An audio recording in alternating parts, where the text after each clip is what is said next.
America than Jackie Robinson.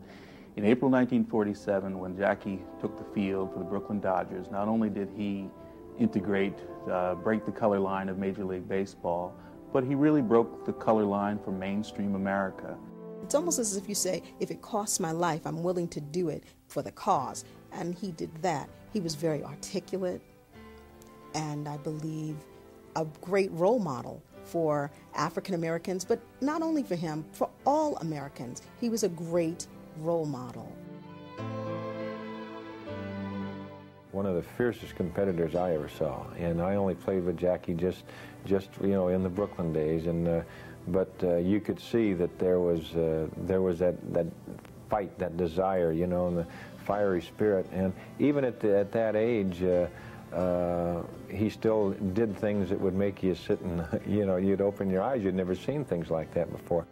It seemed like everybody was against him, even some of his own teammates. Dixie Walker and Bobby Brigg and some of those, they didn't want him on the team.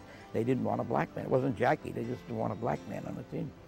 But Branchrickey was determined that he was going to use the black players who had the talent to play Major League Baseball. They brought a petition around, some of the Southern boys, for me to sign that I wouldn't play with a black guy on the team. And I said, no way I'd sign that. I said, great, he's a sports idol of mine. I don't care what color he is. He's a great athlete and a great guy. I think perhaps having Jackie, of course, who was a catalyst on our team. I wish I had seen him when he was in his very early 20s instead of his later part of his athletic career. But he was a nice guy to just watch play. And then when he finally made it on his own, then he could be a little forceful as far as voice is concerned, too. He could get us in a lot of trouble every once in a while, let's put it that way. Even the great Martin Luther King Jr. couldn't understand how a person at this time, in this time of our, you know, of our history, would have to go through what Jackie Robinson went through because he wanted to play baseball, had the audacity to want to play baseball in these United States of America. Jack was a race man. Jack was completely devoted to our race, completely preoccupied by the needs of our race. And so he could transcend that stuff just because there was a long-range goal, it was a big goal, and then he had to help achieve it.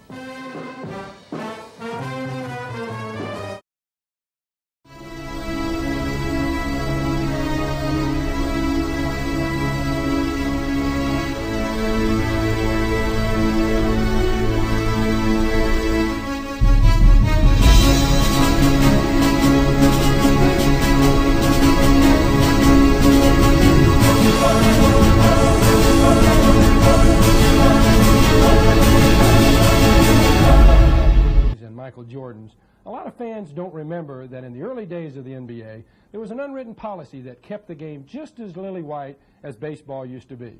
The first black player signed by the NBA was a 6'6" former Harlem Globetrotter named Nat Sweetwater Clifton.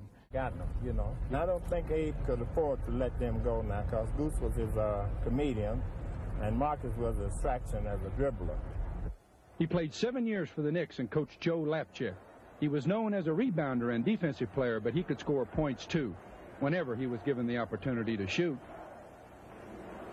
Anybody, not me, you, white, black, any other color, if you can do something, you are recognized here in the United States. So that's what it's all about. I had a good life. Nobody mistreated me. I've had a good life.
story of the team that changed the game forever. Coach Haskins is starting 5 black players, a first in NCAA championship history. Thank you for keeping us together, no matter what the obstacles.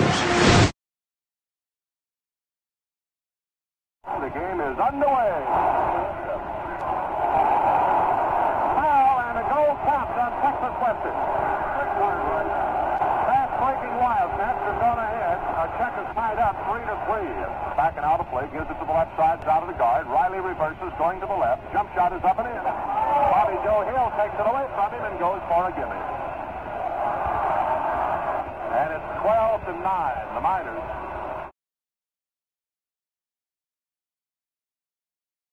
If there is anyone out there who still doubts that America is a place where all things are possible, who still wonders if the dream of our founders is alive in our time, who still questions the power of our democracy, tonight is your answer.